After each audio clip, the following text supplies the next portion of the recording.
ফেসিবাদ, ছাদাবাজ, দখলবাজের বিরুদ্ধে সকল ইসলামী দলকে রাজনৈতিক ময়দানে একসাথে নিয়ে এসে আগামী যে একটা ভোট বিপ্লব করার যে প্রত্যয়, সে জামাত ইসলামী নেতৃবৃন্দের কাছ থেকে আমরা শুনেছি এবং জামাতের আমির, সেক্রেটারি জেনারেল সহ সকলে এটা বলেছেন। সেই জন্য তাদেরকে যে পরিমাণ ছাড় দিতে হয়, যে পরিমাণ সম্মান দিতে হয় এবং যতটুকু ত্যাগ করতে হয়, তারা সবকিছু করে সবার কাছে তারা যাবে এবং সেভাবে তাদেরকে তারা ঐক্যবদ্ধ করে এক প্ল্যাটফর্মে ইলেকশন করবে। আর যে এই একটা সমাবেশকে কেন্দ্র করে সারা বাংলাদেশের মানুষ, প্রত্যেকটা এলাকার মানুষ এবং বিদেশিরাও জামাতকে তাদের আলোচনার কেন্দ্রবিন্দুতে নিয়ে গেছে।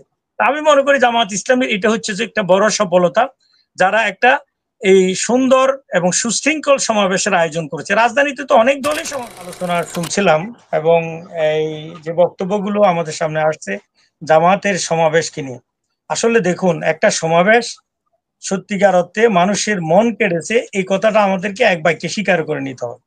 আজকে যে কথাগুলো আসছে, মানুষ কিন্তু সেটা বলছে যে জামাত আগামীতে ক্ষমতা যাবে, যাবে কি যাবে না, বা তাদের কি শক্তি সামর্থ্য আছে, কিন্তু জামাত কিন্তু সেটা বলেনি যে আমরা আগামীতে ক্ষমতা যাওয়ার শোডাউন হিসেবে এই প্রোগ্রাম করছি। নির্বাচন কখন হবে এখনো কোনো অনেক দূর। তাহলে এই অবস্থায় কেন জামাত এই সমাবেশটা করলো? এক্ষেত্রে প্রথম যে কথাটা আমি বলবো সেটা হচ্ছে যে জামাত তার জনশক্তিকে চাঙ্গা করা, তাদের সেলফ কনফিডেন্সটা ডেভেলপ করা, এই জিনিসটা খুব দরকার ছিল, সেটা এই সমাবেশের মাধ্যমে হয়েছে। দ্বিতীয়ত হলো, এদেশের অনেক রাজনৈতিক দলও এরকম মনে করতো যে জামাত ইসলামী একদম শেষ হয়ে গেছে, তাদের আর কিছু নেই, তাদের নেতৃবৃন্দ গ্রেপ্তার হয়েছে, মারা গিয়েছেন, ফাঁসি দেওয়া হয়েছে, তাহলে এই দলটা কি আর ঘুরে দাঁড়াতে পারবে?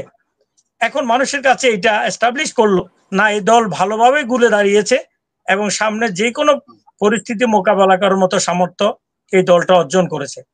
তৃতীয় বিষয়টা হলো যে এই একটা সমাবেশকে কেন্দ্র করে সারা বাংলাদেশের মানুষ, প্রত্যেকটা এলাকার মানুষ এবং বিদেশিরাও জামাতকে তাদের আলোচনার কেন্দ্রবিন্দুতে নিয়ে গেছে। আমি মনে করি জামাত ইসলামীর এটা হচ্ছে যে একটা বড় সফলতা, যারা একটা এই সুন্দর এবং সুশৃঙ্খল সমাবেশের আয়োজন করেছে। রাজধানীতে তো অনেক দলই সমাবেশ করে, এর চেয়ে হাজার, আমি বলবো যদি আরো 10 ভাগের 1 ভাগ কম উপস্থিতিও যাদের সমাবেশ আমরা দেখেছি, যে সমাবেশ শুরুর আগে তার শেষ হওয়ার পরিণতি, সমাবেশের ভিতরে বিশৃঙ্খলা, শেয়ার মারামারি, নেতা নেত্রী ঠেলাঠেলি, স্টেজ ভেঙে পড়ে যাওয়া, এরকম হাজারো উদাহরণ আমাদের বাংলাদেশে আছে। তো বাংলাদেশের রাজনীতিতে জামাত ইসলামীর এই অবস্থানটা মূলত বাংলাদেশের রাজনীতির জন্য এটা একটা নতুন মেরুকরণ এবং প্রত্যেকটা মানুষের প্রতি এটা একটা আশাবাদ তৈরি করেছে।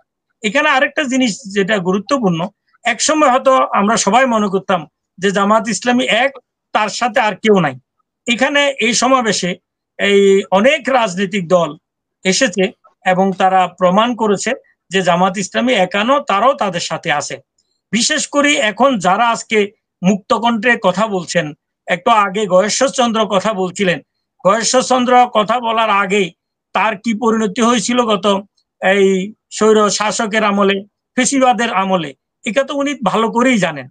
তাহলে এখন যে উনি মুক্তভাবে স্বাধীনভাবে যে কথাগুলো বলতে পারছেন, তার পরিবেশ তৈরি করেছিল যারা, যে যোদ্ধারা, সে যোদ্ধাদের একদম আমি যদি এভাবেই বলি, তাহলে অধিকাংশই নেতৃবৃন্দ যারা মূল নেতৃত্বে ছিল, তারা কিন্তু সকলেই এই সমাবেশে আসছে। শুধু তাই নয়, যারা আহত হয়েছে তাদেরও প্রতিনিধি ছিল, যারা শহীদ হয়েছে তাদের পিতারা, ভাইয়েরাও কিন্তু এই সমাবেশে অংশগ্রহণ করেছে।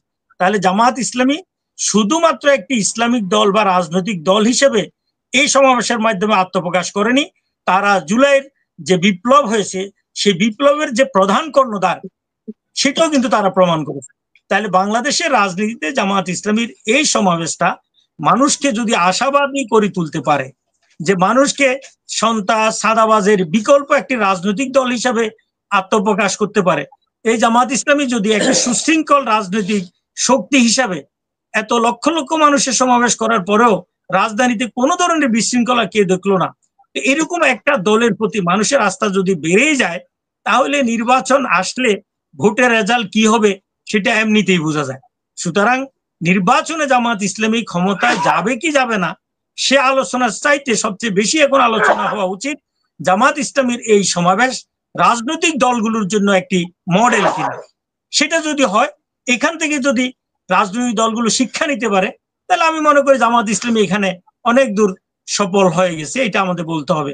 আর গয়েশ্বরচন্দ্র রায় কিয়ামতের আগে জামাত ক্ষমতা যাইতে পারবে না, এদের নেতারাই কিন্তু আরো আগে কথা বলছিল আওয়ামী লীগ ফেসিবাদ, এদেরকে কিন্তু হটানো সম্ভব না। ওরা গুলি করে, এদের গুলির ফাঁসে গিয়ে মানুষ যাওয়ানো সম্ভব না। এই জন্য তাদের দায়িত্বশীল পর্যায়ের ব্যক্তিও বলে দিয়েছিলেন যে এটি ছাত্রদের আন্দোলন, আমরা এগুলোর সাথে নাই। তো যাদের বিশ্বাস এরকম নড়বড়, তারা এরকম বলতেই পারে। তাদের এই কথার সাথে দেশের মানুষের 1% সমর্থন আছে বলে আমি মনে করি না। আর কিয়ামত কখন হবে না হবে, যেটা আমরাও বলতে পারতেছি না, কিছু আলামতের কথা রাসূল সাল্লাল্লাহু আলাইহি ওয়াসাল্লামের হাদিস থেকে আমরা জানি। আর গয়েশ্বরচন্দ্র রায় এবং তার দলের ভিতরে সে আলামত গুলো একদম 100% বিরাজমান।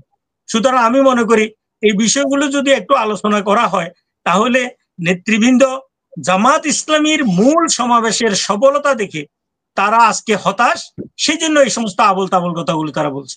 ধন্যবাদ আপনাদের সবাই। আরেকটা প্রশ্ন ছিল আপনার কাছে, যে ইসলামিক দলগুলো যে ঐক্যবদ্ধ হবে শোনা যাচ্ছে, গতকালকে জামাতের সমাবেশে প্রায় বেশ কিছু রাজনৈতিক দলের নেতৃবৃন্দ উপস্থিত ছিলেন, ছাত্রদের যে দল সেই দলের উপস্থিত ছিলেন, গণ অধিকার উপস্থিত ছিলেন। এই সকল দলগুলোর আগামী নির্বাচন ঐক্যবদ্ধ হয়ে নির্বাচন করার যে গুঞ্জন শোনা যাচ্ছে, তার সত্যতা কতটুকু হতে পারে, বা যদি এরকমটা হয় সেক্ষেত্রে কতটুকু পরিবর্তন আশা করছেন? আমি জামাত ইসলামীর কেন্দ্রীয় নেতৃবৃন্দের সাথে যতটুকু তাদের কথাবার্তা শুনেছি, বিভিন্ন অনুষ্ঠানে গিয়েছি, এই ক্ষেত্রে সকল ইসলামী দলকে রাজনৈতিক ময়দানে একসাথে নিয়ে এসে ফেসিবাদ, ছাদাবাজ, দখলবাজের বিরুদ্ধে আগামী যে একটা ভোট বিপ্লব করার যে প্রত্যয়, সে জামাত ইসলামী নেতৃবৃন্দের কাছ থেকে আমরা শুনেছি। এবং জামাতের আমির, সেক্রেটারি জেনারেল সহ সকলে এটা বলেছেন। সেই জন্য তাদেরকে যে পরিমাণ ছাড় দিতে হয়, যে পরিমাণ সম্মান দিতে হয় এবং যতটুকু ত্যাগ করতে হয়, তারা সবকিছু করে সবার কাছে তারা যাবে এবং সেভাবে তাদেরকে তারা ঐক্যবদ্ধ করে এক প্ল্যাটফর্মে ইলেকশন করবে। আর এই ইলেকশন করার আরেকটা নতুন ফর্মুলা হিসেবে বাংলাদেশ জামাত ইসলামী এফিআর পদ্ধতি আবিষ্কার করেছে। তো আমি আশা করছি জামাত ইসলামীর এই একটি মাত্র বক্তব্য, পিআর পদ্ধতি ইলেকশন, সেখানে ইসলামী দল অন্যান্য দলগুলোকে জামাতের সাথে আসার জন্য এই একটা প্রস্তাবনাই যথেষ্ট, বাকিগুলো তো আছেই। তো আমি আশা করছি যে জামাত ইসলামী সাথে দেশের গুরুত্বপূর্ণ অনেকগুলো ইসলামী দল এবং নবগঠিত দল বা অন্য কোনো দল যারা দেশটাকে সুশৃঙ্খল ভাবে পরিচালনা করতে চায়, দেশ পরিচালনায় সকলের পার্টিসিপেশন চায়, এমন সব রাজনৈতিক দল এক হয়ে আগামীতে নির্বাচন করার সমূহ সম্ভাবনা রয়েছে।